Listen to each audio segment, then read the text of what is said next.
Yeah. So as we get started, I just want to take something that we do in the movement, which is chanting, and kind of just check the pulse of the room. So I'm going to start off with a small chant, because we are the people, and we do need your power to continue to move in the struggle for liberation. So when I say people, I would like for all of y'all to say power. Yes. Y'all think y'all got that? Yes. Y'all sure? Yes. All right, bet. When I say people, y'all say power. People, Power. people, Power. people, Power. Thank y'all.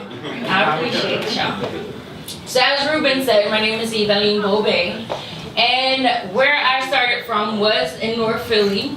North Philly being one of the poorest zip codes in North Philadelphia, where I, at an early age, got to know personally homelessness, got to know personally what it was to become a rape victim, got to know personally what it felt to not have food on the table, to go from a place where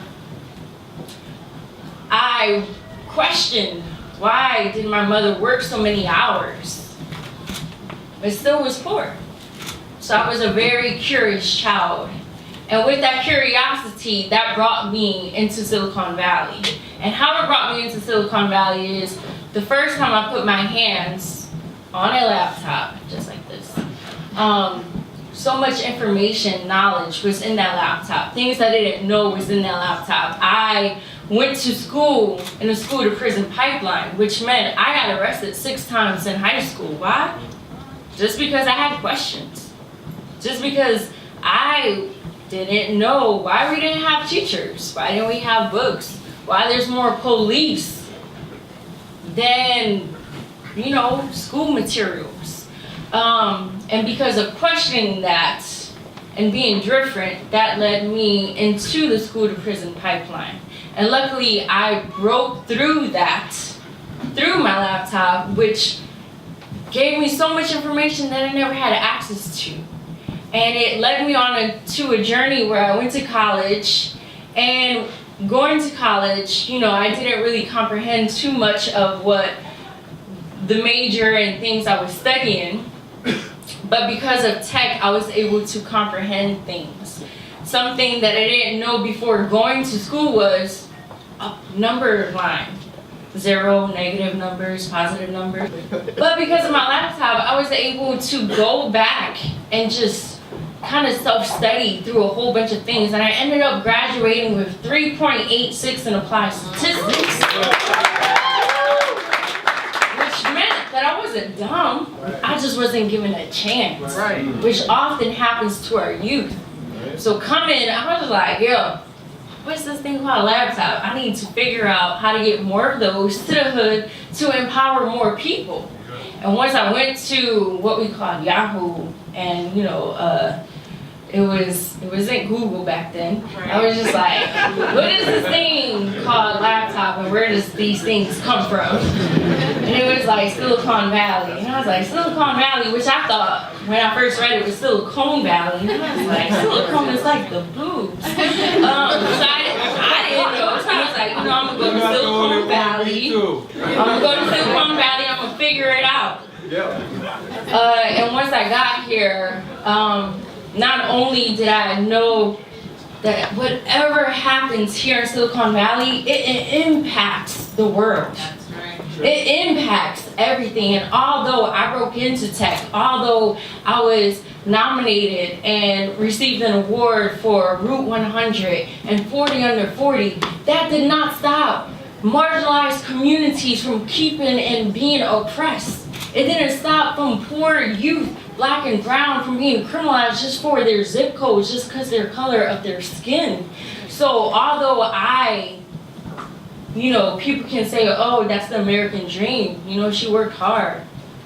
That's not the American dream. And as we're talking about the Poor People's Campaign, Dr. Martin Luther King said, question the society that makes beggars.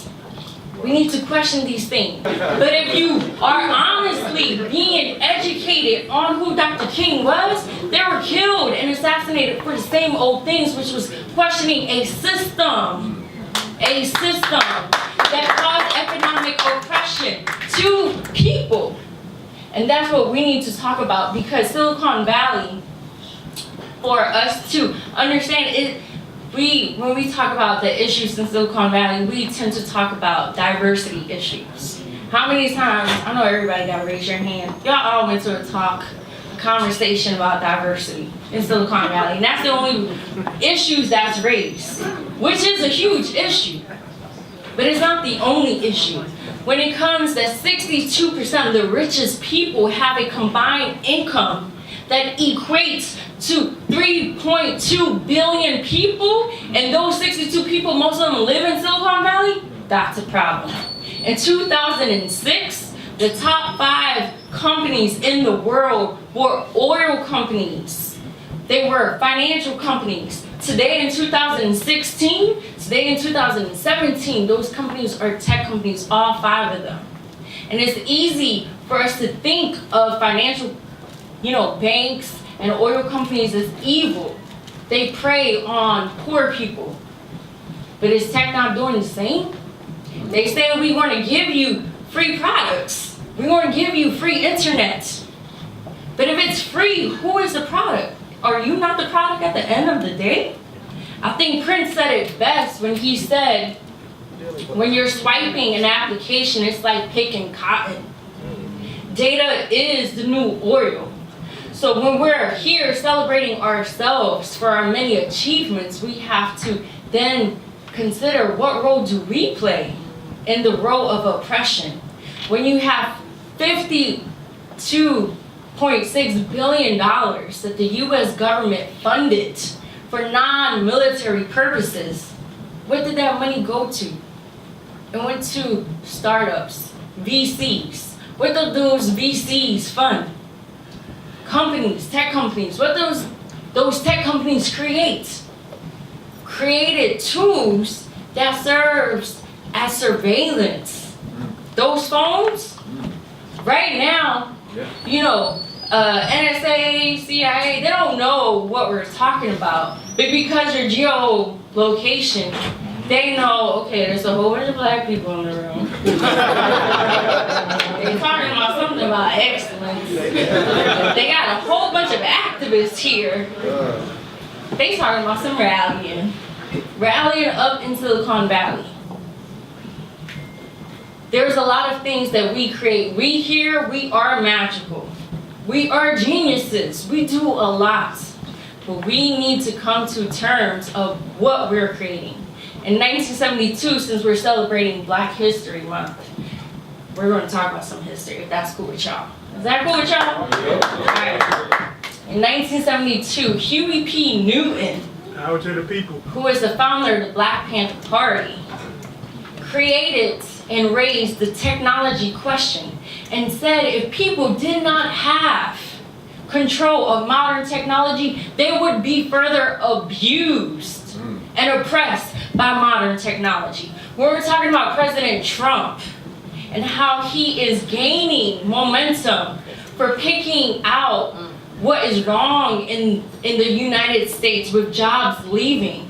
So he's like, okay, jobs leaving because all the Mexicans, Latinos, Afro-Latina, Black and Puerto Rican, by the way, all these Latino people taking these jobs, only 10% of the jobs that left the economy in the United States left because of globalization.